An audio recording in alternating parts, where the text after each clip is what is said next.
Hello, welcome, ladies and gentlemen. It's good to see all of you again. I thank God for the opportunity to share this divine information with you. Of course, I'm still learning along with all of you, and I actually enjoy being here with you and that we are learning together.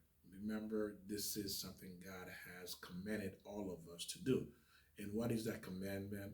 Is to learn His Word because His Word is the blueprint for how we survive here. His Word is the manual how to survive in this physical world. When we purchase any type of appliances or devices, it comes with a manual. You buy a new car manual, the house comes with some kind of manual, your cell phone, computer, all these things come with a manual to tell us how to operate and what to do if something goes wrong. Well, it makes sense. The Bible would do the same thing for us as well. But the problem is, and how many of us really actually sit down and read manuals? Honestly, I don't care for it. I don't really do it that often unless I get stuck and I go back and look at it. Sometimes these manuals are hard to read and understand, right? But most of it, we don't really want to read it because we feel we don't have the time for whatever the reason is. We think we have enough knowledge to operate without reading a manual. And that's pretty much of us, most of us. But the truth is, do we really have that knowledge to operate something that's new that the manufacturer has created and is, they're giving us a manual to tell us how to use this device properly? Why? One, to protect us from getting hurt. Two, to preserve the device. Three, to enjoy the device. And four, if something is wrong, we know how to fix it. Okay, so there are many reasons why there's going to be a manual for us to use this device. So then it makes sense. God, who is God, going to give us a manual how to live here. Why? Because, like I just mentioned, those reasons. Because He loves us, He wants the best for us. If you have children, you understand exactly what I'm talking about, right? You may not have a manual, but you do have rules in your house, right? You have rules. What then what's the point? The whole purpose of the rules in your house for your child is for them to do the right thing, to guide them. To guide them. That's the whole purpose. Or same thing. But why is it that we don't want to the guide of God? Because we want to be independent in terms that we want to do what we want to do. We don't want restriction. Just like children. When you have rules in your house, it's a restriction. But is the restriction bad or good? The restriction is good because why? The purpose of that restriction is to keep them from getting hurt, keeping harm from coming to them. Why? Because you love your children, you want to protect them. Well, same thing with God. He loves us, He wants to protect us. This is what all this is about, but you can't understand that if you don't learn His Word. There's no way. You're going to go through this life and you're going to pay for it. You're going to suffer through the process and you're going to suffer at the end. Why would you want to do that? That doesn't even make sense. But again, because we don't want to be told what to do and we don't want that restriction. Again, if you really understand the Word of God, that restriction is beautiful. Why is it beautiful? Why do you have it for your children? Why do you have rules in the house for your children? Because you yourself, as a parent, understand you are protecting them. They're not yet at the age to comprehend, understand, but again, it's because of love. What's driving you is love for your child. So we're going to discuss stealing today, part of what God says not to do and why we should not do it. And the best example I can give you for you to understand this and more using a parable is this. We're going to talk about a man who has been reincarnated in a horse. All right. So back then, way before electronics, this technology, your cell phone, your cars, airplane, boat, there was only horses and donkeys. That was how people move around the country from point A to point B. And it took months for them to get there. So there was this merchant and there was this buyer. Now, this merchant sold flowers by the pound. Okay, flowers by the pound. So this particular buyer would come to this merchant and buy 10 pounds of flour every month. He would do that, 10 pounds of flour every month. But this merchant would adjust the scale Because how they sold by scale. He would adjust a scale where it would show 10 pounds when it's actually 8 pounds. Okay? It would show it's 10 pounds when it's actually 8 pounds of flour he's selling this buyer. So as the months go by, years go by, for 15 years, he was selling this man 8 pounds of flour, and this man thinking he's buying 10 pounds, and he was paying for it. So what happened is, after 15 years has passed, this man dies. This merchant, he dies. So this buyer was looking to buy a horse. So he went to this merchant that sells horses. Now, this particular horse that this man, he went, remember, this man died, he went to heaven, and he had a trial. The trial are like here, okay, when you think about a courtroom. And the prosecutor is a Satan. Now, the difference between our prosecutor here and the one in heaven is this Satan, everything he says about you is true. It's true. Everything he's going to say about you is true. And he's going to say everything there is to discredit you, to hurt you, because that's his job. That's the difference. Everything he says is true. He doesn't lie in heaven. So imagine that. A prosecutor that will tell the jury everything about you, and it happens to be true. So in heaven, this merchant was found guilty for stealing for 15 years, stealing 2 pounds of flour from this buyer. So it says you have a choice. Now look how perfect and beautiful God is. God doesn't want us to be hurt. That's not his goal. Why do you have rules? Because you don't want to see your child hurt. So God gave us the Bible because he doesn't want to see us hurt. So now, to understand the punishment of pain that this man was offered, for you to understand it a little bit in details, think of this way. If you ever put your hand on the stove for about 5 seconds or a second, how much that burned when you touch the stove. Now, imagine you take that same hand you put on the stove and you leave it there for 1 year without moving your hand from the stove.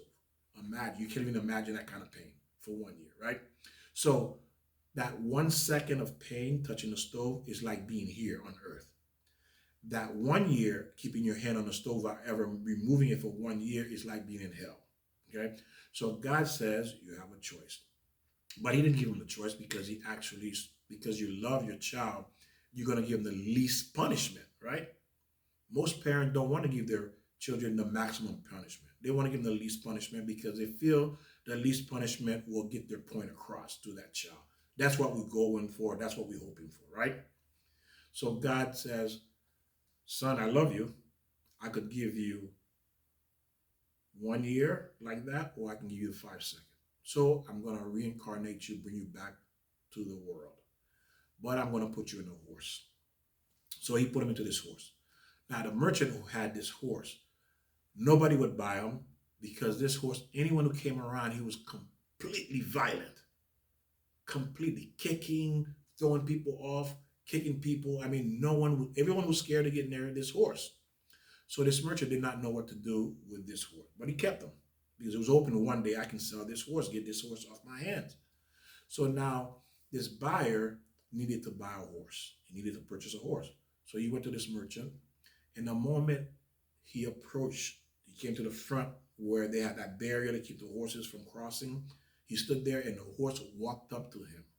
The man that stole was reincarnated into this horse, and he walked up to him and the horse was completely gentle. The man was able to put his hand on the horse, rub the horse's head, and the man said, I want this horse. And the merchant was like blown away. He couldn't believe his eyes. And he immediately said, yes, no problem here. Yeah, take it. He didn't care what they offer him because he just wanted the horse off his hand. So the man paid the price of the horse and he took the horse home. Now, the purpose of the horse he needed was because he grind wheat. So you've seen those movies where the horse is going around a circle and the big stone is grinding the wheat down? Well, that's what the job of that horse was. So he brought the horse home, tie him up to this device, and the horse start walking and grinding wheat. Now, what was so unique about this horse? This horse would work from sunup to sundown. No water, no food, no break. The owner could not believe it. This was going for months and months and months. Could not understand. Said, wow, this horse is incredible. Now he had a neighbor who was a rich man, and he noticed that. He says, I can't believe it. What kind of horse is this? So he was intrigued. He wanted the horse. He wanted to buy the horse. So he would approach this man on the horse, and he would offer him a lot of money. And the man says, no, no, no, no. And then, no, no, no, because he understood the value of the horse, because no other animal was able to do what this horse was doing. So now this man went to sleep. But the night before, the man came, the rich man offered him a lot of money. And this man said, wow, I can buy a lot of other horses and fix up my house, do this. I mean, there's so much he could have done with that money. And he thought about it, so he was considering it. So now he went to sleep, and then the man that's reincarnated, the soul that's reincarnated in this horse came to him in his dream. He says, please, do not sell me. Let me work for one more day. Just one more day for you. Let me work for you. Okay? And then if you want to sell, you can sell me. But let me do one more day. And the man agreed in the dream.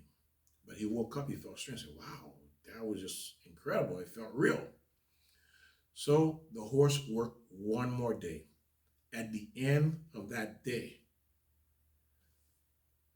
they went to sleep. He put the horse into the barn, and the man went to sleep. He woke up and found the horse dead in the barn.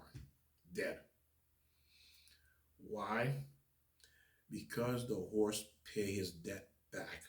The man that was reincarnated in that horse paid his debt back to that man. Once you complete your mission here, you're done. There's nothing left to do. You are done. When God told Moses the same thing. He says, Moses, you're done. You did the job. You did a very nice job. I don't need you in this world anymore. Come home. But Moses didn't want to come. Why? He wanted to continue to serve God. He wanted to keep working here. He wanted to stay here. He said, look, God in heaven, there's nothing to do. But here, I can serve you. Look how much more I can do. God says, Moses, come home. You're done. Your job is done. Your purpose in this world is done. You did an excellent job. You're perfect. Come home. You see? So once your job is done here, you leave. Because you are sent here for a specific reason, for a specific purpose that only you can do it. You see that? Because you're unique. All of us are unique. No one looks like me. No one looks like you. We have different personalities, different parents. We grew up in different part of the world, different, country, different state, different county. All of us have different experience. It makes us very unique. Okay, we may have similarities, but we are still individually unique. And only you can do what you were sent here to do. So the horse died because his job was done here. He paid off his debt. So what is this story is telling you? This parable is telling you that when you steal intentionally and unintentionally, you have to come back and pay off your debt. Now the question is, do you want to be that horse? That's what you need to ask yourself. Do you want to be that horse? Now you may say, well, I stole and I can't give it back to those people. How do I give this money back? I don't know where they are. Very good question. What you can do, start giving money away to organizations, charity that serve. Remember, charity that serve the public. The public. So you may give to United Way. You may give to these different foundations that serve the public in general. Okay? That's one way you can pay off your debt if you have stolen, especially if you stole a large amount of money and you can't find the person. Now, if that person forgives you, you're good. You're good. If that person forgives you, you are good. But if they don't forgive you and you don't know how to reach them, how to find them, then you give money to public organization that's helping the public. But either way, whether you believe or not, and a good way for you to kind of understand this is when you're dreaming, when you go to sleep, you're dreaming. Have your dream ever felt real? How is it possible? Remember, because that's the soul. The soul doesn't have time. You can live 90 years within 10 seconds of dreaming, and you live an entire life within 10 seconds. Why? It's the soul. It's not the physical body. So again, this is what you will feel. Not the physical body, but the soul will experience everything, but the experience, the magnitude of that, think about billion times more. The feelings, the senses are billions and billion times more than what you feel. Remember, our body is limited. It's weak, it's fragile, it's limited. It can only go so far. So is our understanding. Don't try to understand God the way he does things, because everything he does is for your own good. When you are punishing your child, does he understand it? No, because he's limited where he is right now. He's limited, just like we are limited when it comes to God. Don't think you equal. Don't think you understand. Don't try to understand. Just be obedient and do what you need to do. Because why? It's all, the entire creation was created for your own good. Just like when you were growing up in your parents' house, the home environment was designed for your own good. Right? The home environment was designed for your own good.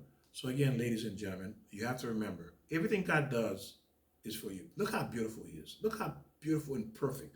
But we run from him. Imagine you running from your parents. Your parents love you and looking for you, want to give you the best, but you don't want nothing to do with your parent. You just don't love your parents. You don't care about your parents. This is what we do all the time. But it takes time, because God is not a God we can see and touch and hold just like our parents and talk to whenever we want to. But the way we can do that, by learning his word. By learning his word and understanding his ways, you start to be able to see God in a more clear way than ever before. You'll never be able to see God if you don't learn his way, because how do you get to know someone? Spending time with them. You've been in love before, you dated. What happened through that process when you were dating? You got to know her and she got to know you. By conversation, by engaging, by asking questions and watching and learning. So what does God do? He gave us the Bible to learn about who he is. Until you learn, you will not make that connection. You can't. It cannot be a connection. The only way to build a connection with other people, you have to learn them, right? Just like you know your child. Say, well, I know my child. Why are you able to say, I know my child? Because you built a connection of 10, 15, 20 years raising them. That's why you can say, I know my child, because you built a bond with your child, or with your husband, or your wife, or your best friend. I know my best friend. I spent 30 years knowing him. You see, 30, 40 years. Why? Because we built that bond over the period of time. That's why it leads me to be able to say that, because we got to know one another. Same thing with God. You want to know God, you got to read his word. Say, oh, okay, that's what God says to do. That's what he says not to do. Those are his rules. Just like I have rules for my child, God has rules for me. And this is the way you must perceive and look at it. And I thank all of you. Share this video. As I said, again, we're learning together. God has given us a tremendous opportunity. If you're alive, you're watching this, he's telling you, you have merits. You have merits, meaning you are VIP, because he's allowing you to watch this video for you to change your life, your children's life, and the future of your children. Because why?